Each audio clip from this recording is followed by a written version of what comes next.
Bismillahirrahmanirrahim. Assalamualaikum warahmatullahi wabarakatuh.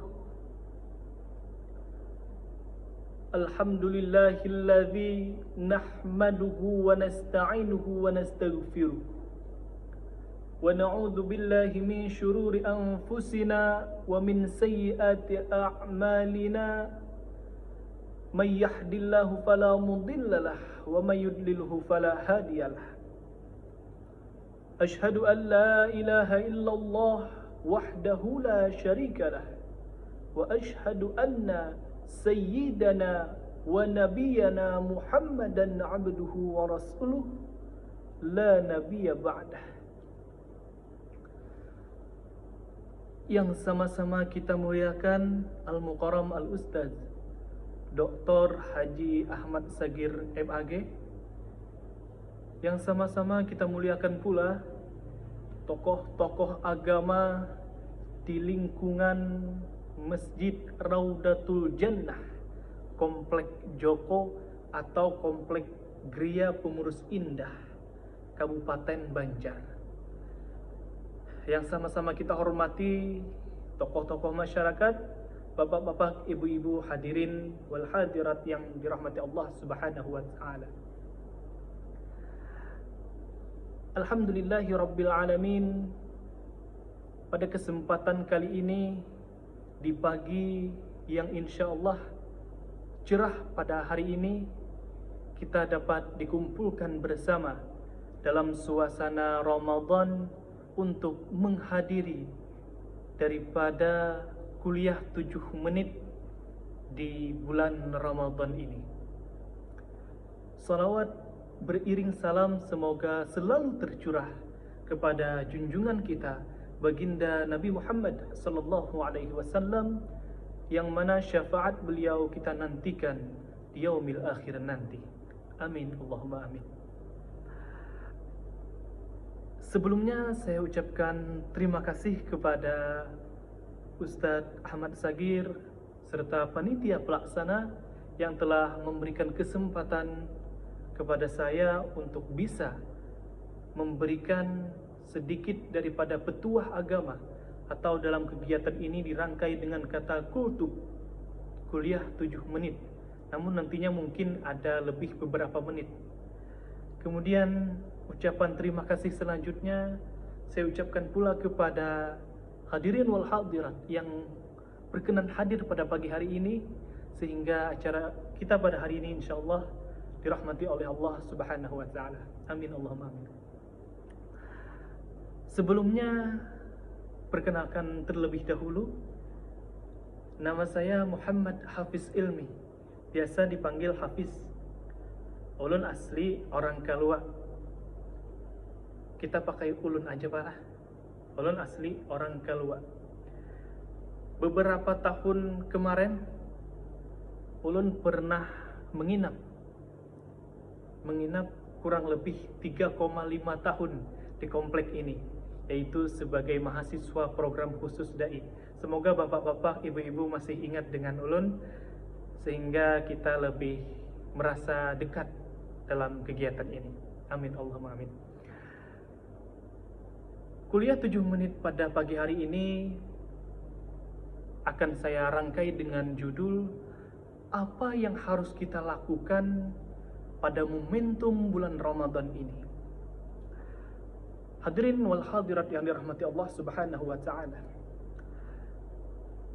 Untuk mengawali daripada kegiatan pada hari ini, saya buka dengan sebuah cerita, yaitu cerita Haji Usman dari Yogyakarta. Beliau ini adalah pengusaha batik dan tekstil terkemuka di kota Yogyakarta. Dan beliau ini terkenal dengan kedermawanan beliau. Seakan-akan harta yang beliau miliki itu, Pak, adalah harta yang tidak terlalu berguna bagi beliau. Dan dunia ini dipandang sebagai sesuatu yang hina bagi beliau. Kenapa? Karena usaha beliau ini sangat luar biasa suksesnya, tetapi beliau sangat dermawan. Nah, Inilah cerita Haji Usman. Suatu ketika ada beberapa pengusaha muda datang kepada Haji Usman, ingin meminta tips dan trik bagaimana agar bisa menjadi seperti Haji Usman. Maka datanglah pemuda-pemuda pengusaha muda tersebut kepada Haji Usman dan berbincanglah mereka. Assalamualaikum Pak Haji. Waalaikumsalam. Ada apa anak-anak muda? Bolehkah kami meminta tips dan trik agar bisa menjadi seperti Anda, kata beliau, kata pemuda-pemuda tadi. Oh, tafadhal, kata Haji Usman. Silakan masuk. Maka masuklah pemuda-pemuda tersebut serta Haji Usmannya, diberikan minuman sebagaimana tamu biasanya. Maka singkat cerita, langsunglah pemuda tersebut bertanya kepada Haji Usman, Pak Haji, bagaimana caranya agar kami ini bisa seperti Anda?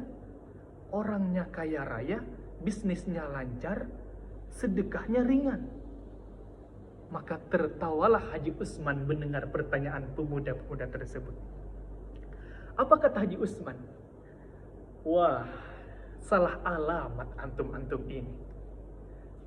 Saya ini adalah orang yang sangat mencintai terhadap aset saya. Saya sangat mencintai harta saya. Saya sangat menyayangi bisnis-bisnis saya. Sehingga hidup dan mati saya seakan-akan saya ingin bersama dengan harta-harta saya. Dikubur pun kalau bisa dengan harta saya. Mendengar ucapan Haji Usman, tersentaklah pemuda-pemuda tadi. Loh, kok bisa begitu? Maka dilanjutkanlah oleh Haji Usman bahwa jujur saya tidak mau berpisah dengan harta saya, kata Haji Usman. Makanya sementara waktu bisnis saya, harta saya, aset-aset saya titipkan kepada orang-orang tertentu. Nah, coba simak baik-baik Bapak Ibu hadirin yang dirahmati Allah. Saya titipkan kepada orang-orang tertentu, kata Haji Usman. Orang-orang tertentu itu fakir miskin. Saya titipkan kepada fakir miskin. Saya titipkan kepada rumah-rumah tahfiz. Saya titipkan kepada masjid-masjid. Saya titipkan kepada pejuang fisabilillah. Saya titipkan kepada pemuda yang sedang sakit parah di rumah sakit tak punya biaya misalnya. Saya titipkan juga kepada orang yang sedang belajar Al-Quran dan sebagainya. Alhamdulillah, kata beliau, ada yang berkenan di antara mereka itu mau dititipi harta saya. Saya sangat senang sekali. Alhamdulillah, kata beliau, saya sangat bahagia sekali. Dan kata beliau, insya Allah wahai pemuda-pemuda, di akhirat nanti saya akan mengambil titipan-titipan tersebut dengan pembayaran yang berlipat ganda. Bapak-bapak, ibu-ibu hadirin yang dirahmati Allah Subhanahu wa taala, mungkin menurut saya sudah bisa difahami. Dari cerita ini, Haji Usman memberikan pelajaran kepada kita bahwa ternyata harta itu bisa dibawa mati. Maka dilanjutkanlah oleh Haji Usman menyampaikan tips dan trik kepada para pemuda tadi. Anak-anak muda, pembisnis muda yang sudah berkenan datang kepada saya hari ini, kata beliau, jujur, kalau ada yang mengatakan harta itu tidak bisa dibawa mati, saya adalah orang yang pertama tidak setuju. Menurut saya, kata beliau, harta itu bisa dibawa mati, tetapi tidak dibawa oleh kita sendiri, melainkan dititipkan kepada orang lain atau orang lain yang membawakan harta tersebut. Masya Allah. Saya sangat paham dan mengerti, kata beliau, tentang janji Allah Subhanahu wa taala dalam Al-Qur'an surah Al-Baqarah ayat 245. Ternyata Haji Usman ini memahami tentang konteks Al-Qur'an, yaitu surah Al-Baqarah ayat 245. Ayat tersebut berbunyi, A'udzu billahi minasyaitonir rajim. ماذا الذي يقرض الله قرضا حسنا فيضاعفه له أضعافا كثيرة. Sadaqallahul azim. Apa artinya? Artinya, siapakah yang mau memberi pinjaman kepada Allah, pinjaman itu yaitu pinjaman yang baik, dalam tanda kutip infak dan sedekah, maka Allah akan melipat gandakan pembayarannya kepadanya dengan lipatan yang banyak. Quran Surah Al-Baqarah ayat 245. Saya ulang sekali lagi terjemahnya. Siapa yang mau memberi pinjaman kepada Allah dengan pinjaman yang baik, yaitu infak dan sedekah, maka Allah akan melipat gandakan pembayarannya kepadanya dengan lipatan yang banyak. Quran Surah Al-Baqarah ayat 245. Silahkan bapak-bapak, ibu-ibu mungkin nanti mau membuka sendiri.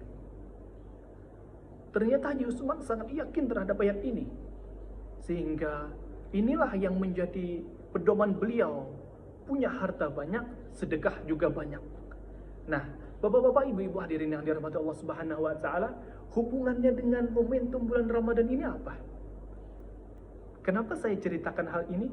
Kembali ke judul yang saya angkat, yaitu apa yang harus kita lakukan di bulan Ramadan ini. Hubungannya adalah, bapak-bapak, ibu-ibu mungkin sudah tahu, hukum orang yang sholat sunnah di bulan Ramadan dinilai dengan hukum wajib, pahalanya dilipat gandakan oleh Allah. Belum lagi satu ibadah dilipat gandakan oleh Allah menjadi berapa?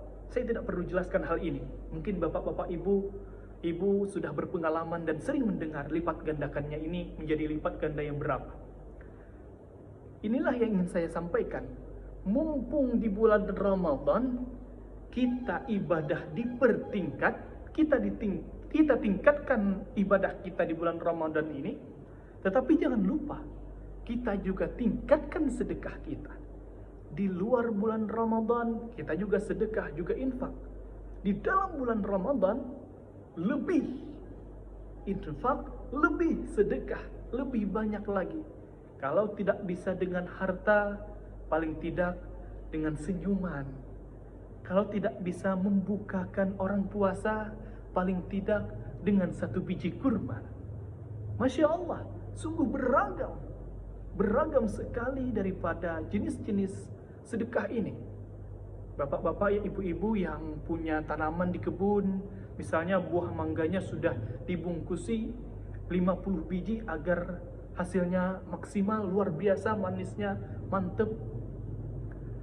Maka di momentum bulan Ramadan ini, coba 20 bungkus buah itu bukalah dengan niatan bersedekah kepada hewan-hewan semisal burung. Seandainya ada burung yang memakan buah ini, semoga dinilai oleh Allah Subhanahu wa taala sebagai sedekah. Begitulah Rasulullah SAW bersabda bahwa barang siapa yang punya kebun itu ditanami dengan tumbuh-tumbuhan, misalnya makanan pokok ataupun buah-buahan, dimakan oleh hewan, maka itu dinilai sebagai sedekah. Masya Allah, luar biasa adilnya Allah Subhanahu wa taala. Oleh karena itu, sekali lagi saya tegaskan untuk diri saya pribadi, untuk diri ulun pribadi dan kita semua, mumpung di bulan Ramadan, mari tingkatkan ibadah, tingkatkan sedekah, dan jangan lupa menjadi investor akhirat. Apa itu investor akhirat? Kita investasi di dunia, kita ambil hasilnya di akhirat. Masya Allah.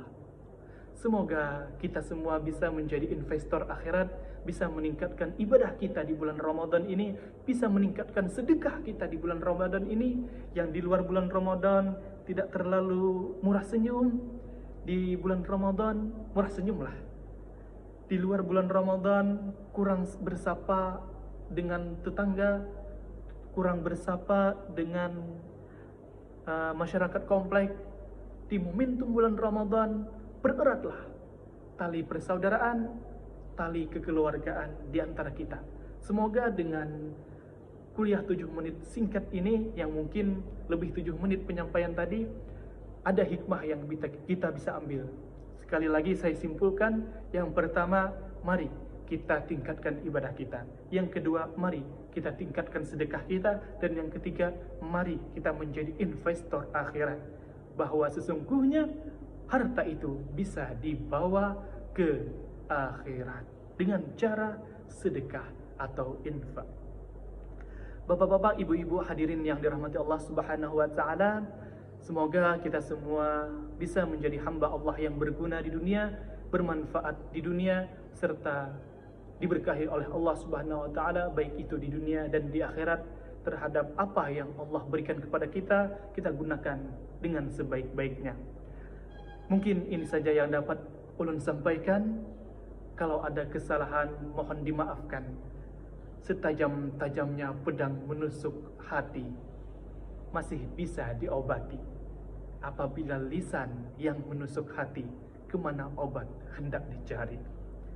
Akhirul kalam, billahi taufiq wal hidayah. Wassalamualaikum warahmatullahi wabarakatuh.